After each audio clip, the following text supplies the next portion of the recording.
నమస్తే welcome to V3 news లక్ష్యం సమాజహితం నా పేరు సైదుల్ గుండ్లపల్లి ముందుగా బులెటిన్ లో హెడ్లైన్స్ జమ్మూ కాశ్మీర్ లో ముష్కరుల ఘాతకం 42 మంది జవాన్లను పొట్టన పెట్టుకున్న కాశ్మీరీ తీవ్రవాదులు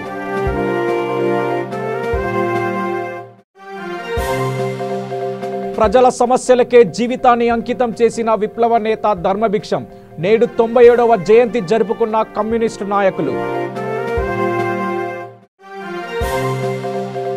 నేడు వాసవి మాత విగ్రహావిష్కరణ మరో పుణ్యక్షేత్రంగా మారనున్న పెనుగొండ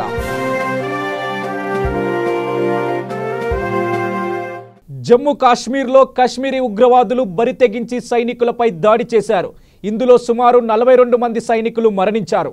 ఆదిల్ అహ్మదర్ 40 మంది సిఆర్పిఎఫ్ జవాన్లను పొట్టన పెట్టుకున్న 22 ఏళ్ల కిరాతకుడు ఇతనే. అయితే దాడి చేయడానికి కొద్ది రోజుల ముందే ఆదిల్ పుల్వామాకు 10 కిలోమీటర్ల దూరంలో ఓ ఇల్లు తీసుకున్నాడట. గురువారం పుల్వామా ప్రాంతంలో భారీ సంఖ్యలో సిఆర్పిఎఫ్ జవాన్లు కాన్వాయ్లో వెళ్తారని ముందుగా తెలుసుకున్న ఆదిల్ ఓ కారును అద్దెకు తీసుకుని అందులో దాదాపు 350 కిలోల పేలుడు పదార్థాలను సిద్ధం చేసుకున్నాడు. కాన్వాయ్ అటుగా వస్తోందని గ్రహించి తన కారుతో వేగంగా ఢీకొన్నాడు. ఇతనికి ఆదిల్ అహ్మద్ గాడి టక్రానేవాలా, వకాస్ కమాండో ఆఫ్ గుండిబాగ్ అనే పేర్లు కూడా ఉన్నాయి. చదువు మానేసి ఉగ్రవాదంలో చేరి దక్షిణ కాశ్మీర్లోని గుండిబాగ్ గ్రామానికి చెందిన ఆదిల్ చదువును మధ్యలో మానేసి ఉగ్రవాద సంస్థతో చేతులు కలిపాడు. దాడి జరిగిన కొద్దిసేపటికే ఆదిల్ ఫోటోలు వీడియోలు బయటికి వచ్చాయి. నా పేరు ఆదిల్, గతేడాది జైషే మహమ్మద్ సంస్థలో చేరాను. జైషే కోసం నేను చేయాల్సిన పనికి సమయం ఆసన్నమైంది. ఈ వీడియో మీకు చేరేటప్పటికే నేను స్వర్గంలో ఉంటాను. కాశ్మీరీలకు నేను ఇచ్చే ఆఖరి సందేశం ఇదే అంటూ ఆదిల్ పేర్కొన్న వీడియో సామాజిక మాధ్యమాల్లో చక్కర్లు కొడుతోంది. మూడో అతిపెద్ద ఆత్మాహుతి దాడి జమ్మూ కాశ్మీర్లో జైషే మహమ్మద్ పాల్పడిన మూడో అతిపెద్ద ఆత్మాహుతి దాడి ఇదేనని పోలీసులు వెల్లడించారు. ఇలాంటి దాడులకు పాల్పడేందుకు జైషే సంస్థ ఫిదాయిన్లను ఎంపిక చేసుకుంటుంది. గతంలో ఫర్దీన్ అహ్మద్ ఖాన్ 16 సంవత్సరాలు, అఫాక్ అహ్మద్ షా 17 సంవత్సరాల చేత జైషే ఇలాంటి దాడులకు పాల్పడింది. 2017 డిసెంబర్లో ఫర్దీన్ ఎన్కౌంటర్లో చనిపోయాడు. 2000లో శ్రీనగర్లోని బాదామిబాగ్లో ఉన్న పోలీసుల హెడ్ క్వార్టర్స్ వద్ద ఓ భారీ కారు బాంబు పేలుడు సంభవించింది. ఆ దాడికి పాల్పడింది అఫాక్ అహ్మదేనని పోలీసులు తెలిపారు. ఈ దాడిలో అతను కూడా చనిపోయాడు. తెలంగాణలో ఈసారి వరి ధాన్యం ఉత్పత్తి గణనీయంగా పెరిగింది. ప్రస్తుతం గ్రేటర్ హైదరాబాద్ పరిధిలోని అన్ని మిల్లులకు ఖరీఫ్లో పండిన ధాన్యం భారీగా చేరింది. జీఎస్టీ అమలు తర్వాత చాలా ఉత్పత్తుల ధరలు తగ్గుతాయని ప్రభుత్వం ప్రకటించింది. ఇప్పటి వరకు నిత్యావసర వస్తువుల్లో చాలా వాటి ధరలు తగ్గనే లేదు. వ్యవసాయ ఉత్పత్తులపై జీఎస్టీని మినహాయించడం వల్ల వినియోగదారులకు మేలు జరుగుతుందని ప్రభుత్వం ప్రకటించింది. జీఎస్టీ పరిధిలోకి వచ్చే ఉత్పత్తుల ధరలు పెంచిన వ్యాపారులు తగ్గిన వాటిని మాత్రం పట్టించుకోవడం లేదు. తాజాగా గ్రేటర్ పరిధిలో బియ్యం ధరలు మండిపోతున్నాయి. హోల్సేల్ ధరలకు రిటైల్ ధరలకు పొంతన లేకుండా పోతోంది. వ్యాపారులు ఇష్టారాజ్యంగా ధరలు పెంచి అమ్మేస్తున్నా ప్రభుత్వ యంత్రాంగం నియంత్రించడం లేదు. ఏకంగా రిటైల్ వ్యాపారులు కేజీ బియ్యాన్ని 18 రూపాయల నుంచి 20 రూపాయల లాభానికి అమ్ముకుంటున్నారు. హోల్సేల్ మార్కెట్లో బియ్యం ధరలు మాత్రం చాలా తక్కువగా ఉన్నాయి. గ్రేటర్ పరిధిలో రిటైల్ వ్యాపారమే రోజుకు 150 నుంచి 200 కోట్ల మేరకు జరుగుతోంది.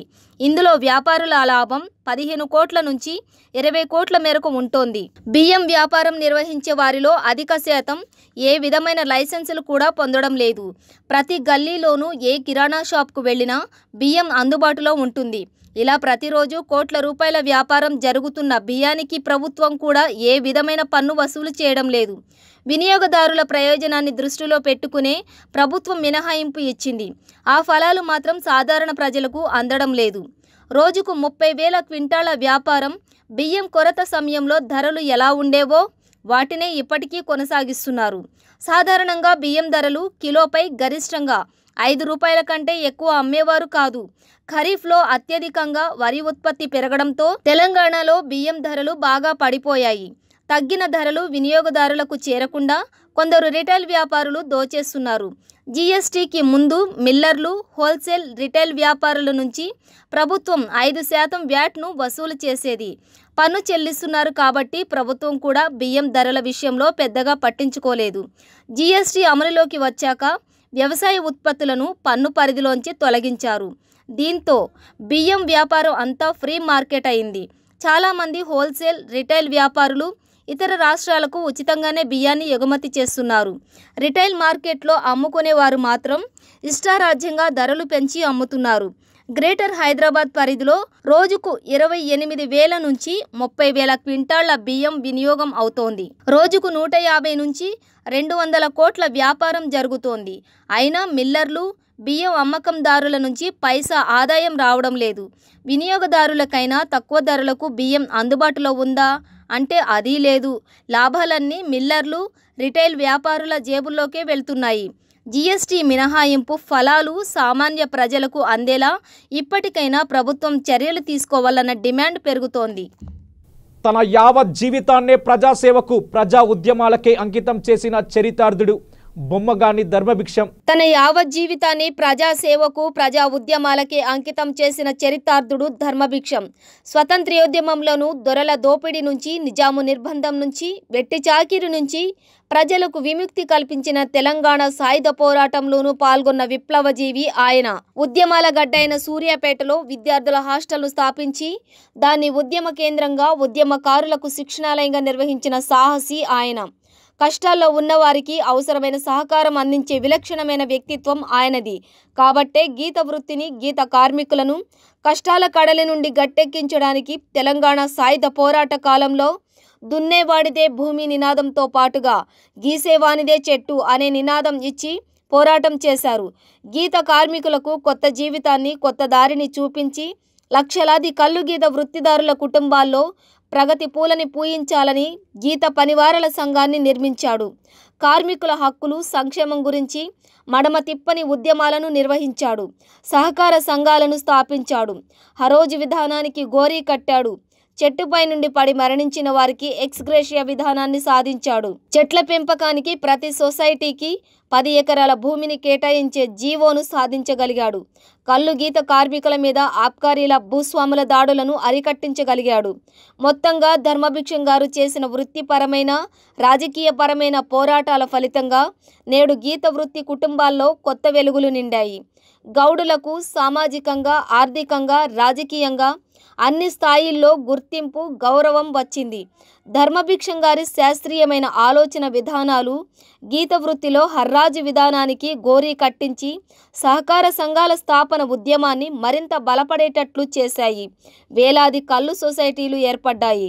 ఉమ్మడి ఆంధ్రప్రదేశ్ రాష్ట్రంలో సూర్యాపేట శాసనసభ స్థానం నుండి పీడీఎఫ్ అభ్యర్థిగా పోటీ చేసి రాష్ట్రంలో అత్యధిక ఓట్ల మెజారిటీతో గెలుపొందాడు. సూర్యాపేట, నకరేకల్, నల్లగొండ స్థానాల నుండి 3 పర్యాయాలు శాసనసభ సభ్యునిగా విజయం సాధించారు. మరియు నల్గొండ పార్లమెంటు నియోజకవర్గం నుండి పార్లమెంటు సభ్యునిగా 2 పర్యాయాలు గెలుపొందినప్పటికీ ఆయన ఎన్నడూ అధికార ధర్మాన్ని, అట్టహాసాన్ని ప్రదర్శించలేదు. నిరంతరం ప్రజల మధ్య ఉంటూ ప్రజా జీవితాల్లో మార్పు కొరకు, హక్కుల సాధన, హక్కుల రక్షణ, సంక్షేమం కొరకు ప్రజా పోరాటాలను నిర్వహించిన ఆదర్శ రాజకీయ ఉద్యమయోధుడు. చట్టసభల్లో ప్రజావాణిని వినిపించి సమస్యల పరిష్కారం కోసం రాజీ లేని పోరాటాలు చేసిన నిఖార్సైన ప్రజా ప్రతినిధిగా పేరుగాంచిన ప్రజల మనిషి ధర్మభిక్షం. తెలంగాణ సాయుధ పోరాట కాలంలో శత్రువులను గడగడలాడించిన ధర్మభిక్షం పోలీసుల చేతుల్లో భయంకరమైన చిత్రహింసలను అనుభవించాడు. ఎక్కువ కాలం నరకాన్ని చెవిచూశాడు. అత్యధిక కాలం జైలు జీవితాన్ని అనుభవించిన ధర్మభిక్షం గారు జైలులో ఖైదీల హక్కుల కోసం ఉద్యమించాడు. విద్యార్థి నాయకుడిగా, ప్రజా సంఘాల నిర్మాతగా, కమ్యూనిస్టు పార్టీ వ్యవస్థాపకులలో ఒకరిగా, అఖిల భారత గీత పనివారల సంఘ అధ్యక్షులుగా సమర్థవంతమైన, నిర్మాణాత్మకమైన, ఆదర్శవంతమైన బాధ్యతలు నిర్వహించారు. చివరి శ్వాస వదిలే వరకు అలుపెరగని పోరాటాలు నిర్వహించిన ధర్మభిక్షం గారి జీవితమే ఒక ఉద్యమ గ్రంథం.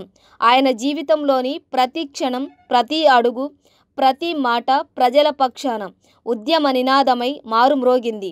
జననానికి మరణానికి మధ్యనున్న ఆయన జీవితమంతా ప్రజోద్యమాల పతాకమై స్ఫూర్తిదాయకంగా, ఆదర్శవంతంగా పోరాట వెలుగులను పంచుతూ సాగింది. తన కంపెనీలకు ఇచ్చిన రుణాలను తిరిగి చెల్లిస్తానంటూ ముందుకు వచ్చిన బ్యాంకులు తీసుకోవడం లేదని తన డబ్బును తీసుకునేలా ఆయన బ్యాంకులను ఆదేశించాలంటూ ప్రధాని నరేంద్ర మోదీని liquor king Vijay Mallya Twitter ముఖంగా కోరారు. తన కంపెనీలకు ఇచ్చిన రుణాలను తిరిగి చెల్లిస్తానంటూ ముందుకు వచ్చిన బ్యాంకులు తీసుకోవడం లేదని తన డబ్బును తీసుకునేలా ఆయా బ్యాంకులను ఆదేశించాలంటూ ప్రధాని నరేంద్ర మోదీని liquor king Vijay Mallya Twitter ముఖంగా కోరారు. ప్రజల సొమ్మును కింగ్ఫిషర్కు ఇచ్చారని ఆరోపిస్తున్న నేపథ్యంలో తాను తిరిగి ఇస్తున్న సొమ్మును తీసుకుని పూర్తిగా రికవరీ చేశామన్న క్రెడిట్ను కూడా సొంతం చేసుకోవచ్చు అన్నారు. ప్రధాని నరేంద్ర మోదీ పార్లమెంట్లో తన చివరి ప్రసంగంలో భాగంగా మాల్యా పేరు వెల్లడించకుండానే ఓ వ్యక్తి 9,000 కోట్లతో విదేశాలకు పారిపోయాడని అన్నారు. దీనిపై మీడియాలో కథనాలు వెల్లువెత్తాయి. ఈ నేపథ్యంలోనే గురువారం నాడు విజయ్ మాల్యా ట్విట్టర్లో వరుస ట్వీట్లు చేశారు. ప్రధాని నరేంద్ర మోదీ చివరి ప్రసంగం నా దృష్టికి వచ్చింది. ఆయన మంచి వ్యక్తి. ఆయన నన్ను దృష్టిలో ఉంచుకునే పార్లమెంటులో వ్యాఖ్యలు చేశారు అని మాల్యా ట్వీట్ చేశారు. నేను టేబుల్పై సొమ్మును ఉంచాను. దాన్ని తీసుకోమంటూ తన బ్యాంకులను ప్రధాని ఎందుకు ఆదేశించడం లేదు అని అడుగుతున్నా. ఈ సొమ్మును తీసుకుంటే కింగ్ఫిషర్కు ఇచ్చిన ప్రజాధనాన్ని పూర్తి రికవరీ చేశామని చెప్పుకునే అవకాశం ఉంటుంది కదా అని మాల్యా ట్విట్టర్లో పేర్కొన్నారు. రుణ వ్యవహారాన్ని సెటిల్ చేసుకునేందుకు గాను కర్ణాటక హైకోర్టు ముందు ఉంచిన ఆఫర్ విషయాన్ని కూడా మాల్యా ప్రస్తావించారు. ఈ ఆఫర్ను పనికిమాలినదిగా కొట్టివేయరాదన్నారు. కింగ్ఫిషర్కు ఇచ్చిన సొమ్మును బ్యాంకులు ఎందుకు తీసుకోవడం లేదని ఆయన ట్వీట్ ద్వారా ప్రశ్నించారు. నా సొమ్మును దాస్తున్నానంటూ ఎన్ఫోర్స్మెంట్ డైరెక్టరేట్ చెబుతున్నట్టుగా మీడియాలో కథనాలు వస్తున్నాయి. ఒకవేళ సంపదను దాచిపెడితే దాదాపు 14,000 కోట్ల విలువైన ఆస్తులను కోర్టు ముందు ఎలా ఉంచగలిగాను అని మాల్యా పేర్కొన్నారు. ఇప్పుడు ఒక చిన్న బ్రేక్ తీసుకుందాం. చూస్తూనే ఉండండి V3 న్యూస్. లక్ష్యం సమాజహితం. శ్రీ గాయత్రీదేవి జ్యోతిషాలయం దిల్సుఖ్ నగర్. శ్రీ పండిట్ సాయిరాం శాస్త్రి గారు గత 30 సంవత్సరాలుగా దిల్సుఖ్ నగర్ లో స్థిరంగా ఉంటున్నారు. మీరు చేస్తున్న ప్రయత్నాలు విఫలమగుట, కార్యక్రమాలయందు ఆలస్యం, అనుకోని చిక్కులు, వివాహ ప్రయత్నం ముందుకు సాగక వివాహ ఆలస్యం, ఉద్యోగం, ఆరోగ్యం, దాంపత్యం, సంతానయోగం, విదేశీయానం, భూ వివాదములు మరియు వ్యాపారాదులలో సమస్యలకు జ్యోతిష్యపరమైన పరిష్కారమునకై పుట్టిన తేదీ, బొటనవేలు ముద్ర, హస్తరేఖలు, జాతకం చూసి వివరముగా జ్యోతిష్యం చెప్పగలరు. మీరెక్కడెక్కడో జ్యోతిష్యం అడిగి నిరాశ చెంది ఉండవచ్చు. ఒక్కసారి శ్రీ సాయిరాం శాస్త్రి గారిని సంప్రదించండి. గమనిక: స్త్రీ పురుషుల ఎటువంటి జీవిత సమస్యలకైనా పూజ, హోమం, అంజనం, యంత్రం, మంత్రం ద్వారా 9 రోజుల్లో గాయత్రీదేవి సాయిబాబా పూజ చేసి శాస్త్రోక్తంగా పరిష్కారం చూపగలరు. Gayatridevi Jyotishyalayam, flat number 101, first floor, Shilpi apartments, A block, near Konark theatre, Dilsukh Nagar, Hyderabad. Cell 9949373448 94405370444. Welcome back to V3 news. లక్ష్యం సమాజహితం. తెలంగాణ రాష్ట్రంలో ఎవరికీ అర్థం కాని అంతు చిక్కని ప్రభుత్వం నడుస్తుంది. రాష్ట్రంలో కొత్త ప్రభుత్వం ఏర్పడే 2 నెలలు పూర్తి అయినప్పటికీ నేటికి పూర్తి స్థాయిలో కేబినెట్ విస్తరణ జరగలేదు.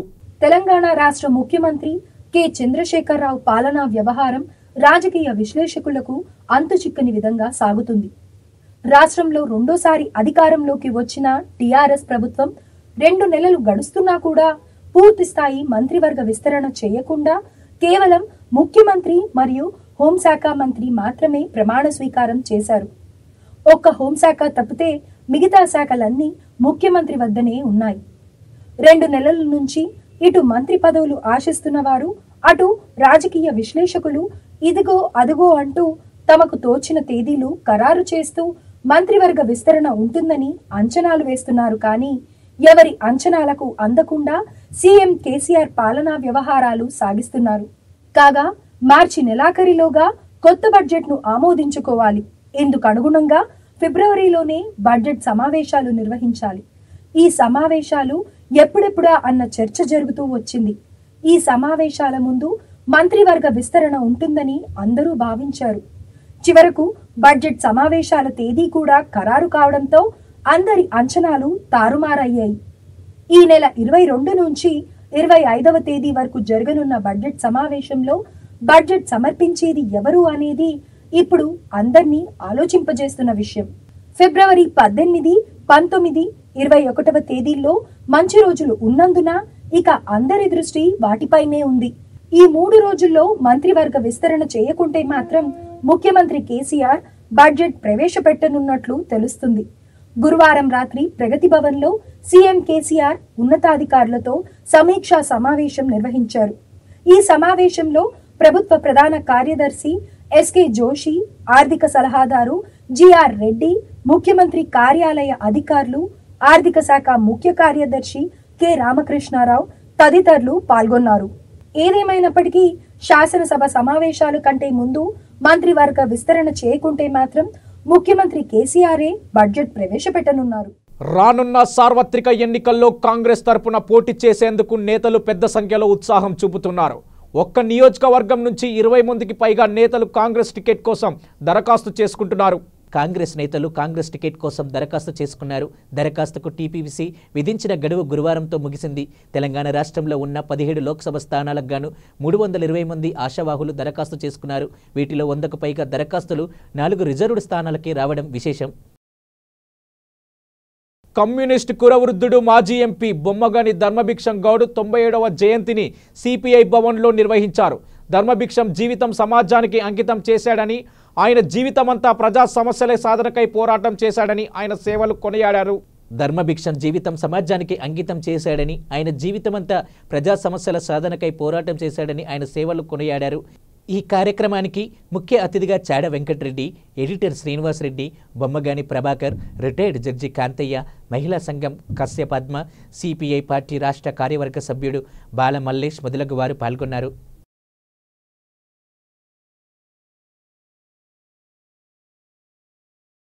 ఈరోజు మనం కాబట్టి ధర్మభిక్షం గారి 97వ జన్మదిన ఉత్సవాలు జరుపుకుంటా ఉన్నాం. అంటే ఆయన పుట్టి 97 సంవత్సరాలు ఊశాయి. ఆయన గురించి ఎందుకు మనం ఈ జన్మదినం జరుపుకుంటా ఉన్నాం, దీనికి సంబంధించి నాకంటే ముందు మాట్లాడినటువంటి కామ్రేడ్స్ అందరూ వివరించారు. అయితే 97 క్రితం ఉన్నటువంటి సామాజిక ఆర్థిక పరిస్థితులు ఈనాటి సామాజిక ఆర్థిక పరిస్థితులకు చాలా వ్యత్యాసం, చాలా తేడా. ఆనాడున్నటువంటి ప్రజల జీవన సరళి, జీవన విధానానికి ఇప్పటికీ చాలా మార్పు వచ్చింది. ఆనాడు రాచరిక వ్యవస్థ ఉన్నది, ఇవాళ ప్రజాస్వామ్య వ్యవస్థలో ఉన్నాం మనం. అయితే ఆనాడు ఎలాంటి కష్టాలు, ఎలాంటి ఇబ్బందులు, ఏ రకంగా ఉద్యమాలు నిర్వహించారనేది మనం నెమరేసుకోవాలి. తెలంగాణ రాష్ట్రంలో నూతనంగా పదవి బాధ్యతలు చేపట్టిన ఉప సర్పంచులకు ప్రస్తుతం చెక్ పవర్ టెన్షన్ పట్టుకుంది. తెలంగాణ రాష్ట్రంలో నూతనంగా పదవి బాధ్యతలు చేపట్టిన ఉప సర్పంచులకు ప్రస్తుతం చెక్ పవర్ టెన్షన్ పట్టుకుంది. పంచాయతీ నిధులను విడుదల చేసే అధికారం జాయింట్ చెక్ పవర్ గతంలో సర్పంచ్, గ్రామ పంచాయతీ కార్యదర్శుల మధ్య ఉండగా తెలంగాణ ప్రభుత్వం కొత్తగా తీసుకువచ్చిన పంచాయతీరాజ్ చట్టం 2018లో సర్పంచ్, ఉప సర్పంచ్లకు కేటాయిస్తూ నిర్ణయం తీసుకున్న విషయం తెలిసిందే. తెలంగాణ రాష్ట్ర వ్యాప్తంగా కొత్తగా ఏర్పాటైన 4383 గ్రామ పంచాయతీలతో కలుపుకొని మొత్తం 13073 గ్రామ పంచాయతీలు ఉన్నాయి. ఇటీవల 3 విడతల్లో రాష్ట్ర వ్యాప్తంగా పంచాయతీ ఎన్నికలు నిర్వహించగా కొత్త సర్పంచులు, ఉప సర్పంచులు, వార్డు సభ్యులు ఫిబ్రవరి 2వ తేదీన తమ పదవి బాధ్యతలు స్వీకరించారు.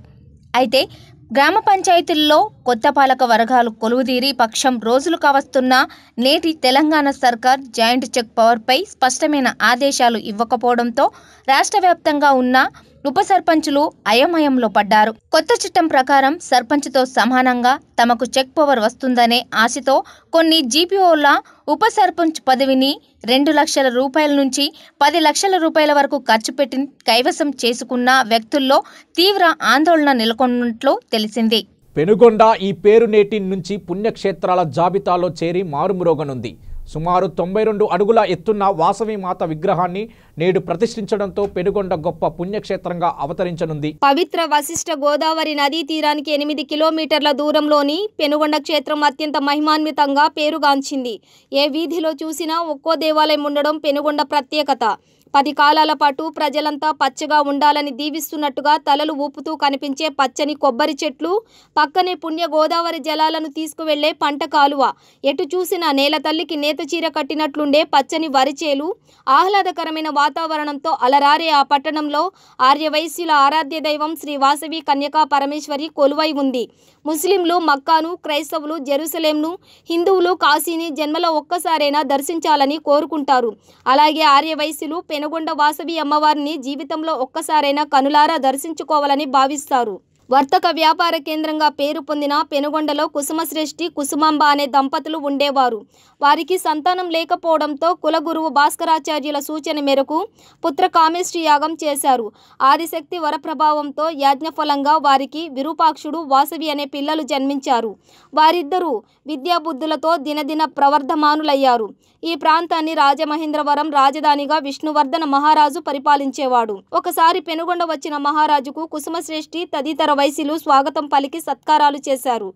ఆ సమయంలో వాసవిని చూసిన ఆమె అందచందాలకు మగ్ధుడైన మహారాజు ఆమెను వివాహం చేసుకోవాలనుకున్నాడు. కుసుమశ్రేష్ఠికి కబురు పంపాడు. మిగిలిన 714 వైశ్య కులస్తులతో కలిసి సమావేశమై రాజు ప్రతిపాదనకు కుసుమశ్రేష్ఠి తెలియజేశాడు. 612 గోత్రికులు రాజ ప్రతిపాదనను ఆమోదించగా 102 గోత్రికుల వారు వ్యతిరేకించారు. ఈ సమాచారం తెలుసుకున్న విష్ణువర్ధన మహారాజు బలవంతంగానైనా వాసవిని వివాహం చేసుకోవాలని పన్నాగం పన్నాడు. పెనుగొండ బయలుదేరాడు. వైశ్య పెద్దలు మళ్లీ సమావేశమై వాసవి అభిప్రాయాన్ని అడిగారు. ప్రాణం కన్నా మానం మిన్న అని చెప్పి ఆమె ఆత్మత్యాగానికి సిద్ధపడింది. ఆమెతో పాటు తల్లిదండ్రులు, సోదరుడు, 102 గోత్రికులు అగ్ని ప్రవేశానికి సిద్ధమయ్యారు. వాసవి అగ్నిగుండంలో ప్రవేశించి ఆత్మార్పణ చేసుకుంది. రాజు పెనుగొండలో కాలు పెట్టిన వెంటనే శిరస్సు 1000 ముక్కలు కావాలని శపించి పార్వతీదేవిలో ఐక్యమైంది. పెనుగొండలో కాలు పెట్టిన తక్షణం శిరస్సు బద్దలై రాజు మరణించాడు. ఆనాటి నుంచి పెనుగొండలో ఉన్న నగరేశ్వర మహిషాసుర మర్దిని ఆలయంలో వాసవి కన్యకా పరమేశ్వరి అమ్మవారి మూల విరాట్టుగా ఆమె పూజలు అందుకుంటోంది. ఈ ఆలయానికి 7 అంతస్తుల గాలి గోపురం నిర్మించారు. శ్రీ నగరేశ్వర మహిషాసురమర్దిని శ్రీ వాసవి కన్యకా పరమేశ్వరి ఆలయానికి క్షేత్రపాలకుడుగా లక్ష్మీ జనార్దన స్వామి కొలువై ఉన్నారు. పెనుగొండలో 100 కోట్ల రూపాయల వ్యయంతో వాసవి శాంతధామం నిర్మించాలని అఖిల భారత వాసవి వైభవ ట్రస్ట్ సంకల్పించింది. దీనికి ట్రస్ట్ వ్యవస్థాపక అధ్యక్షుడు ఎస్ రామ్మూర్తి ఎంతో కృషి చేశారు. 2006లో శాంతిధామానికి శంకుస్థాపన జరిగింది. ముందుగా అమ్మవారి సత్రం నిత్య పూజకు ఆలయం నిర్మించారు. ఆ తర్వాత 2009లో 102 అడుగుల ఋషిగోత్ర మందిర నిర్మాణానికి శంకుస్థాపన చేశారు. వాసవి అమ్మవారి ఆత్మార్పణలో పాలు పంచుకున్న 102 గోత్రికులకు గుర్తుగా 102 స్తంభాలతో శిఖరంతో సహా 165 అడుగుల ఎత్తున ఈ మందిరాన్ని నిర్మించారు. అందులో 90 అడుగుల అమ్మవారి పంచలోహ విగ్రహాన్ని ఏర్పాటు చేశారు. భారీ విగ్రహాన్ని పోతపోసి భాగాలుగా తెచ్చి అతికించారు. ఆ విగ్రహం నేడు శుక్రవారం ఆవిష్కృతం కానుంది.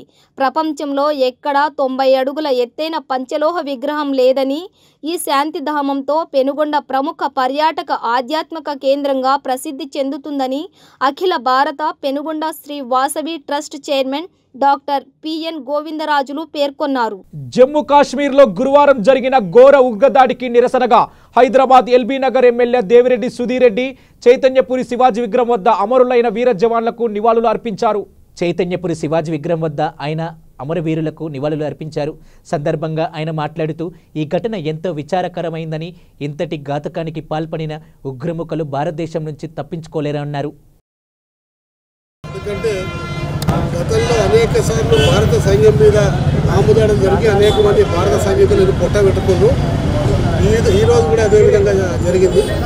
ఎన్నిసార్లు మీరు ఎన్ని దాడులు చేసినా కానీ భారతదేశ ఐక్యత చెక్కు చెదరదు. భారతదేశంలో ఉన్న ప్రజలందరూ కూడా భారతదేశం అంటే ఎనలేని ప్రేమ, దేశభక్తిని ఎప్పుడు కూడా చాటుతూ ఉంటారు. మీరు మమ్మల్ని మాలో విభేదాలను సృష్టించలేరు. తీవ్రవాదులు ఎప్పటికైనా ఓటమి తప్పదు, వాళ్ళకు ఓడిపోవాల్సిందే.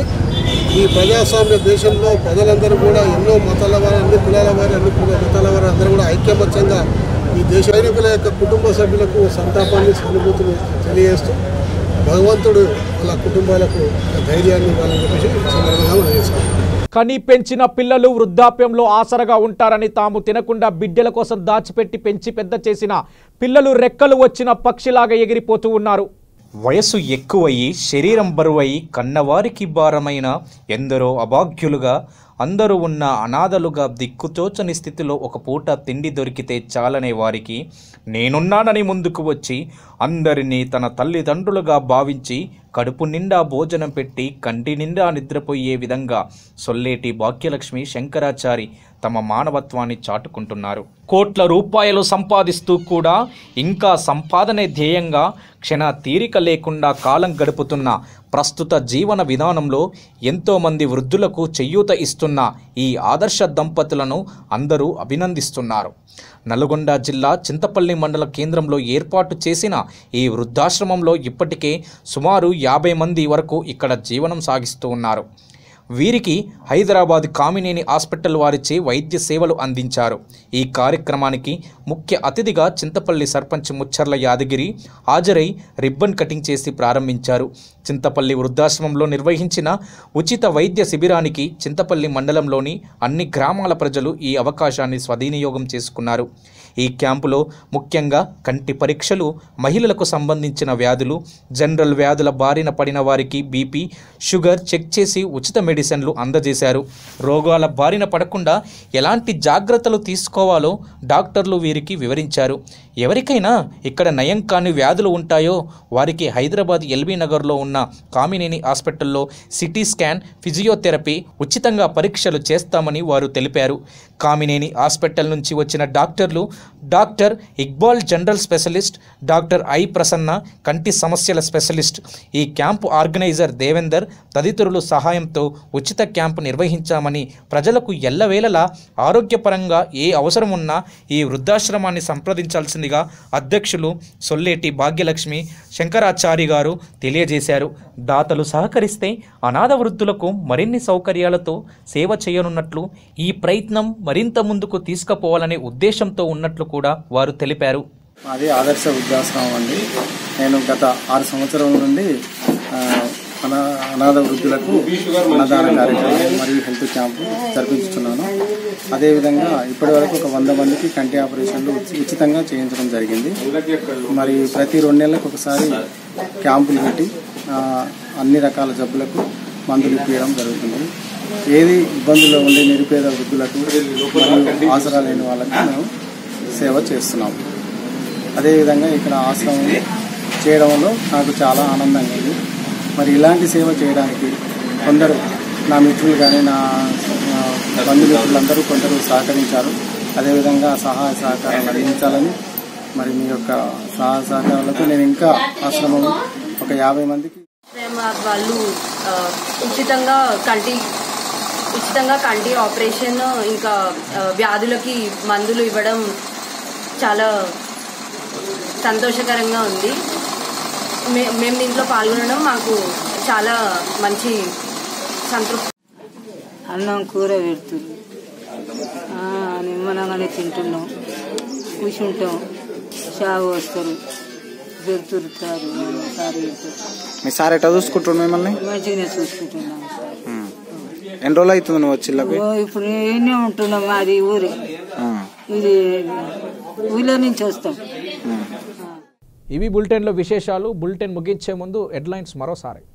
నమస్తే, వెల్కమ్ టు V3 న్యూస్, లక్ష్యం సమాజహితం. నా పేరు సైదుల్ గుండ్లపల్లి. ముందుగా బులెటిన్లో హెడ్లైన్స్. జమ్మూ కాశ్మీర్లో ముష్కరుల ఘాతకం, 42 మంది జవాన్లను పొట్టన పెట్టుకున్న కశ్మీరీ తీవ్రవాదులు.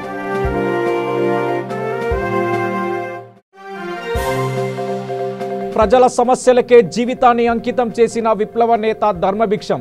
నేడు 97వ జయంతి జరుపుకున్న కమ్యూనిస్టు నాయకులు. నేడు వాసవి మాత విగ్రహావిష్కరణ, మరో పుణ్యక్షేత్రంగా మారనున్న పెనుగొండ. చూస్తూనే ఉండండి V3 న్యూస్, లక్ష్యం సమాజహితం.